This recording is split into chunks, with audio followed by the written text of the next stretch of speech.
আসসালামু আলাইকুম। আমি যখন বই নিয়ে আরকি এই ম্যাচটায় কথা বলছিলাম বা বই নিয়ে বিভিন্ন ভিডিও করছিলাম, তখন আমার এক ফ্রেন্ড যে হচ্ছে আমাকে বলছিল যে, "বই নিয়ে তো অনেক কথা বলছো, এবার হচ্ছে খাতা নিয়ে কথা বলো।" তাই ভাবলাম ডায়েরি নিয়ে কিছু বলা যাক। কারণ আমাদের চিন্তাগুলো আমরা কিন্তু চাইলে ডায়েরিতে নোট করে রাখতে পারি। এর ফলশ্রুতিতে কি হয় আসলে? আমরা যখন আমাদের চিন্তাগুলো লিখে রাখবো, ওই চিন্তাটা ৫০% হচ্ছে আ কাজ হয়ে যায়।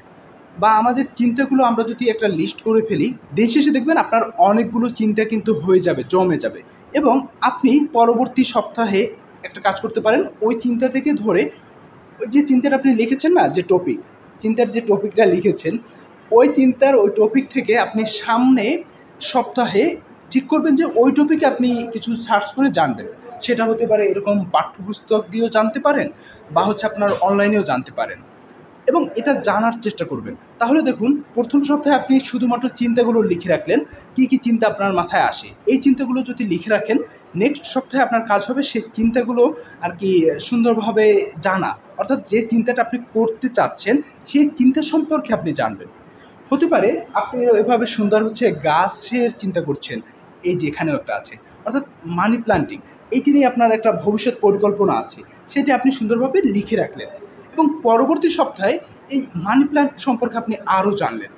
মানি প্ল্যান্টটা কীভাবে হলো, এর উৎপত্তিটা কী, এটা দিয়ে আরও কী করা যায়। আপনি যখন এর মানি প্ল্যান্টের অতীতটা জানবেন, তখন এটা নিয়ে আরও দেখবেন চিন্তা করার মতো একটা জায়গায় আপনি যেতে পারবেন।